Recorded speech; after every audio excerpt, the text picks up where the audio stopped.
imprudente no trânsito, se você for. Agora, se você, a partir do momento que começar a ensinar os seus filhos as normas gerais do trânsito, porque amanhã ou depois ele vai dirigir, com certeza. Como a minha filha está com 19 anos, ela entrou na autoescola, fez todo o procedimento e está dirigindo.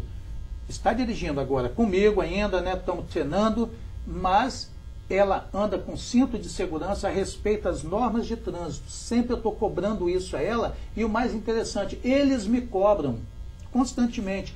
São eles que me cobram, né? Pai, isso, aquilo, pai.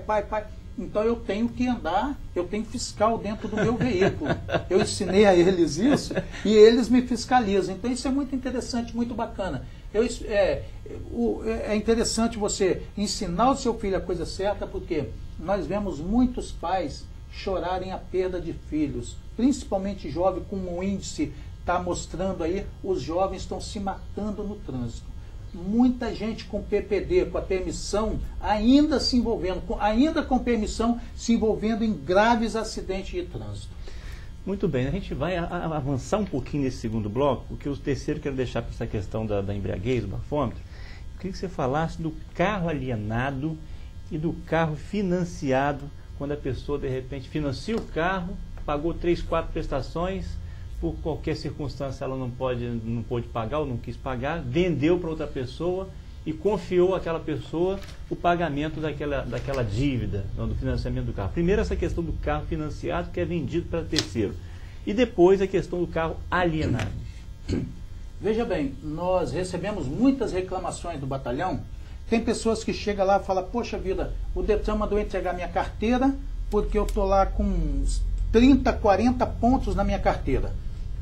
Mas por que houve isso? Não, eu não cometi nenhuma infração, foi porque eu vendi um veículo e a pessoa, por sua vez, não transferiu esse veículo para o nome dela. E ele está tomando multa constantemente.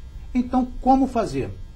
Quando você tiver um veículo que você for vender esse veículo, eu tenho aqui em minhas mãos, eu trouxe do meu veículo, um certificado de registro do veículo. O que significa isso? É o chamado recibo. Tem a frente dele, no verso, no meio dele está escrito todo o procedimento a ser adotado. Ele diz que você tem que preencher, não é só assinar e passar para a pessoa. Você tem que preencher todo o documento, aqui embaixo e no cartório, o comprador e o vendedor. Reconhecer a assinatura, autenticar isso aqui. Tira 2 cópias disso aqui, do CRV, o recibo. Tira 2 cópias, uma você guarda para si. Segura essa cópia. Ao comprador, ele tem o prazo de 30 dias para transferir o veículo para o nome dele. São 30 dias que ele tem. Se deu 30 dias, você pode verificar em algum local se esse veículo já foi transferido para o nome dele. No próprio site? No site do Detran, você pode abrir, joga o Renavan, joga a placa, você sabe se está no seu nome ainda. Não sendo transferido, você pega a cópia disso aqui autenticado, vá até o Detran e dá entrada no protocolo. A partir desse momento, você estará isento de qualquer responsabilidade administrativa, civil e criminal. Estará isento. O veículo, a partir desse momento, tudo que ocorrer com esse veículo, a responsabilidade é do comprador. Ah, mas se deu 20 dias, ele tomou 2 multas nesse prazo, 20 dias. Se o veículo ainda está no seu nome, se essas multas chegar para você, você pode tirar cópia disso aqui e encaminhar como recurso. Vá para o nome do comprador, vai para o nome, porque aqui pede nome do comprador, CPF, endereço, tudo certinho. Tem que ser preenchido corretamente. Quando for preencher, observa se o CPF da pessoa está correto. Agora tem um caso interessante que aconteceu com um amigo meu, que o carro estava em nome da esposa dele, a pessoa fez a transferência, a esposa dele não era habilitada, quem dirigir era ele, e aí ela teve que informar, é isso mesmo, o procedimento, ela teve que informar quem estava conduzindo o veículo, que tomou a multa e tinha feito esse procedimento aí, a pessoa que vendeu para ele tinha feito lá esse procedimento de reconhecer firma, tirou a cópia, e aí a multa foi, ele passou para a pessoa, no caso foi a esposa desse meu amigo, ela não era condutora, não tinha habilitação, então não tinha como ir ponto para ela. E aí ela teve que informar ao condutor fulano de tal, que no caso era a esposa dela. É isso mesmo? Exatamente, ela vai ter que informar quem estava dirigindo, porque ela não era habilitada para conduzir o veículo. Da mesma forma para a pessoa jurídica. Às vezes uma empresa, vou citar um exemplo aqui, vou pegar como exemplo, por exemplo, Cezan, uma empresa. Celsa. Celsa, qualquer uma empresa. Samarco, qualquer uma. O veículo está em nome da empresa. Ele avança um sinal, um radar, por exemplo. Ele é autuado. Ele foi autuado. Quem era o condutor? O veículo está em nome da empresa. A empresa tem que informar quem estava dirigindo esse veículo. Quem estava conduzindo esse veículo. Na Porque, ocorrência. Sim, informar quem era o condutor do veículo, porque o artigo 257, veja bem, artigo 257, ele é interessante quando fala sobre isso.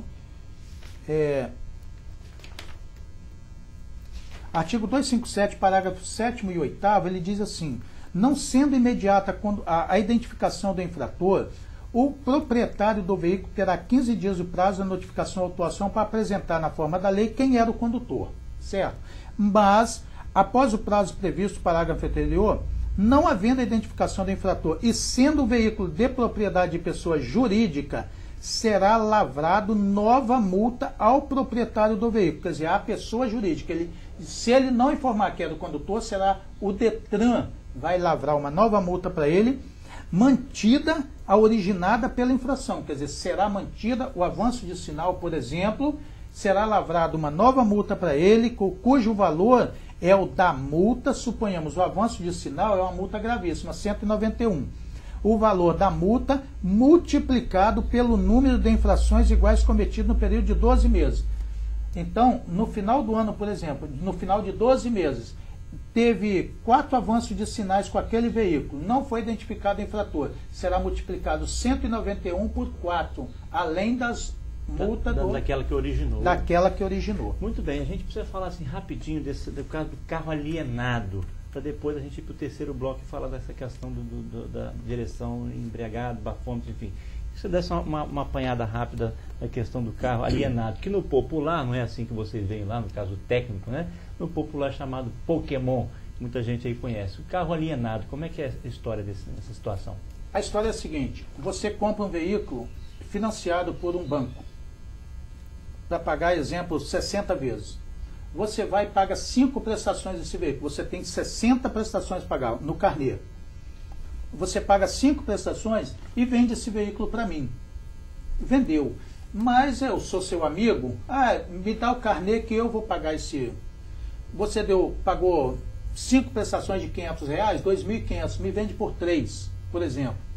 Não, pode deixar que eu assuma a responsabilidade desse veículo.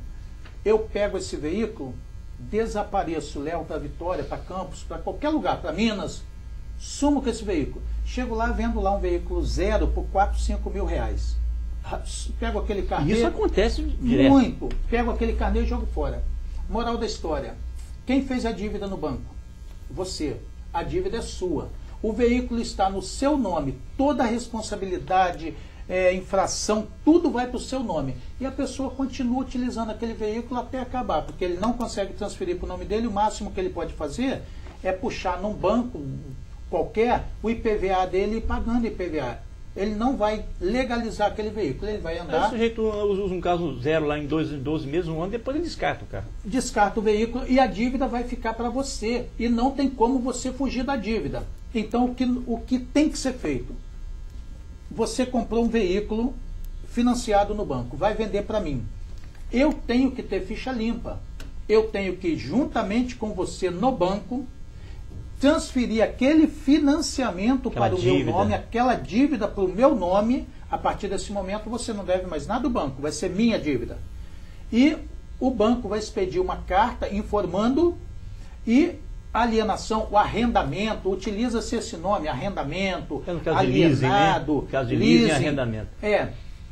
Que esse veículo está arrendado ao meu nome, se não está alienado ao banco, está no meu nome, porém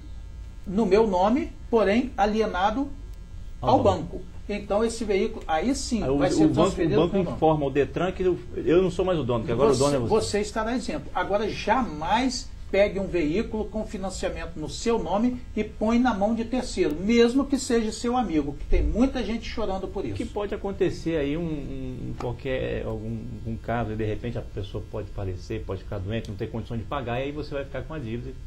Enfim, nós estamos conversando aqui com o sargento Carlos Lorenzetti, ele é o chefe do setor de trânsito do 10º Batalhão de Polícia Militar aqui de Guarapari, sob o comando do Dejair Lopes, do coronel Dejair Lopes. E a gente tem aí um último assunto, um terceiro bloco. Nós queríamos fazer aí um programa de 40 minutos, já vamos quase uma hora. E daqui a pouco a gente volta conversando aqui no Em Debate. Até já.